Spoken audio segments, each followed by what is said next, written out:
What's up everyone, and welcome to what could be the final Pokemon Omega Ruby and Alpha Sapphire update. It's been a long and amazing journey sharing and discussing these news updates with you all, from the announcement of the games through all the new Mega Evolutions, the special demo, and everything in between, and I wanted to thank you all so much for sticking around and watching my videos. Now we stand here just about a week away from the release date of Omega Ruby and Alpha Sapphire, and we have the final CoroCoro scans along with a new trailer that came out as I was making this video showing off a new story in the Hoenn region called the Delta episode. This new post-game adventure will contain tons of legendaries, Mega Evolutions, and events that will finally explain the secrets behind Mega Evolution. So for one last time, maybe, let's have a look. First up is a look at the legendaries you'll be able to find throughout the revamped Hoenn region. If all of these can actually be found in the region, this is absolutely ridiculous. I thought Black and White 2 was pushing it with how many legendaries you could find in those games, but now they just don't seem to care. You want some legendaries? Take them! Take all of them!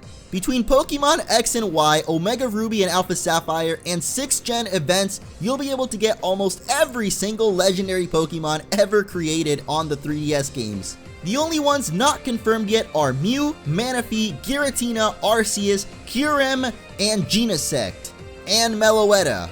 Gosh, there are a lot of legendaries. Anyway, everyone you see on this picture will be available to catch in the post-game, but I really gotta wonder, is there even enough space to fit all of these in Hoenn? I can picture the Genie and Pixie trios being encountered the same way as Zekrom and pals, maybe by roaming through the sky on Mega Latios and running into clouds, or by stopping off on those random little islands. The legendary doggies could be roaming like they did back in Heart Gold and Soul Silver, and they might have the same encounter rate as the legendary birds did back in X and Y, where which one you find is dependent on your starter Pokemon.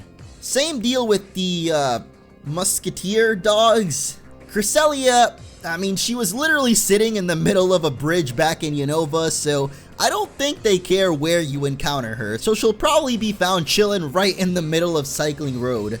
And Heatran, Mount Chimney is just screaming as the obvious choice. Moving on to the legendaries traditionally found in Hoenn, we have the Reggie trio, back and blind as ever with the return of the Braille puzzles. I thought this was something they were gonna change up with the remakes, but it looks like nostalgia is just too strong.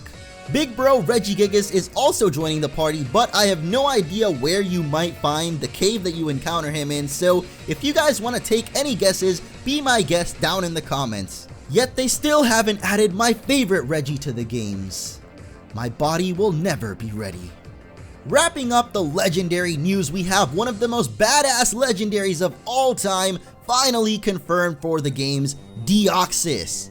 I joked so many times that I hoped you'd be able to blast off into space in a special event where you can go and catch this legendary, and guys, I think my dreams might come true.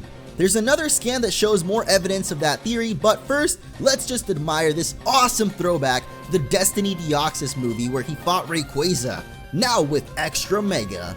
I say it's just a throwback to the movie because I really liked that movie as a kid, but I hope that Deoxys has some ties to the lore as well, and maybe has to do with the original Mega Stone, or how Rayquaza can Mega Evolve, since they say he has some special way that he can do it. Something, just give Deoxys an awesome story. All of these legendaries I've talked about will be available to catch during the Delta episode, and while the trailer says they're found in Mirage spots, I don't think all of them will be Mirage spots that you need to fly to on Mega Latios or Mega Latias, since at least the Reggies are still found in their regular caves, so I think some of these legendaries might also just be found in the wild. Now let's go into more details about this new story, the Delta episode. This is finally when we'll learn the real secrets of Mega Evolution and get deep into the lore. With our boy Steven and Wallace having to do with it, and so many legendaries being tossed around, this has to be the new postgame of Hoenn, and looks to be similar to the Looker side quest in X and Y, where there was an overall story, but it was divided into chapters. I have actually had dreams about this event where you blast off to the moon and catch Deoxys, and now it's so close to coming true with this new trailer. I am almost 100% certain that at some point in the Delta episode, we'll be able to travel into space, whether it be on a spaceship from Moss Deep or on the back of Rayquaza. Let's go to infinity and beyond. Back to Earth though, it looks like a massive asteroid is on a collision course with our planet, and it's up to us to stop it. How a small child is supposed to stop a 6-mile wide hunk of space rock, I have no idea, but we'll find out in the Delta episode. On top of this, some members of Team Aqua and Magma will still be on the loose and causing trouble as they're trying to steal trainers' Megastones. Do I smell a new Megastone hunt coming? Finally, in the Delta episode, it is said that the secrets of Mega Evolution will at last be revealed, and a lot of it will have to do with this new character. Meet Zinnia, aka New Waifu. She is going to be super important to the history of Mega Evolution. It looks like you'll first meet Zinnia as soon as the postgame begins and you step out your front door. When you first meet her though, she won't reveal her real identity to you and just seem like a small town girl living in a Whismur world. Later on, you'll solve the mystery and learn she is a lore keeper and a master of Mega Evolution. She also seems to talk a lot about truths and ideals, something another beautiful character was known for. I miss you, N. You beautiful, beautiful man. I mentioned how she's a master of Mega Evolution, and she also has a partner slightly less useless than Whismur, Mega Salamence. However, if we take a look at the Mega Anklet where her keystone is held, you'll see it looks more like another Mega Evolving Dragon we know, Rayquaza.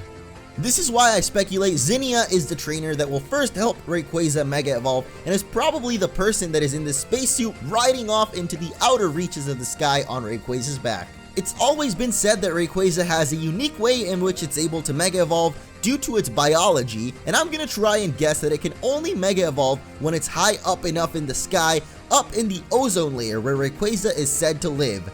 In slightly smaller news we received thanks to the Pokemon site, Wallace is now 100% confirmed to be the final gym leader. So for one last time, rip in pepperonis, Juan. We pretty much already knew this, but I found these screenshots that seem to talk about AZ from X and Y who brought this tree over to Hoenn.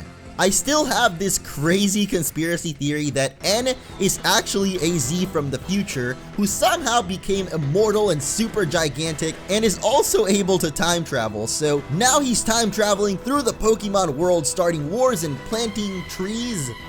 Crazy, right? Seriously though, it would be awesome if AZ makes an appearance during the Delta episode because I have a feeling that his story is not over yet. I don't want to speculate any more than that because I'll probably end up guessing it right and then not feel as cool when I actually play it, but I am so excited for this episode Delta and I cannot wait to play through it and find out what the secrets behind Mega Evolution are and why Mega Rayquaza is so different to all the other ones and so important and what the heck Deoxys has to do with it. I am just really excited for all of this. Now that is it for all the new news in this video, but before I end it off, I teamed up with the awesome artist Perdemonium to create some pretty rad limited edition Omega Ruby and Alpha Sapphire t-shirts, and it would make my day if you guys could go check them out. There are 3 designs, Omega Magma, Alpha Aqua, and Delta Sky, and each of them are available from Teespring as a t-shirt or a hoodie, so go and visit the site on screen or in the description below if you would like to grab one before time runs out. I think they'll be available up until a few days after the games come out, so like I said, we would really appreciate it if you could go and check them out and show your pride for Omega Ruby and Alpha Sapphire by getting one or all 3 if you're really that excited. Even if you can't get one though, let me know in the comments which of these designs you like the most or what side you're on, Omega Magma, Alpha Aqua, or Delta Sky. That is going to be it for this update, so thank you all so much for watching. Like I mentioned at the beginning of the video, this may be the final news update I get to do for these games, so be sure to stick around because Let's Play Pokemon Omega Ruby and Alpha Sapphire begins November 21st. As soon as the games are released, the marathon begins on my channel, and I'm going to try and post the full game as soon as I can, just like last year with X and Y. Now I'm even more motivated to get through the game and check out this new episode Delta and all the new Mega Evolutions. I already know it's just going to be such an amazing time, so I hope you'll join me on this adventure, and I'll see you all next time.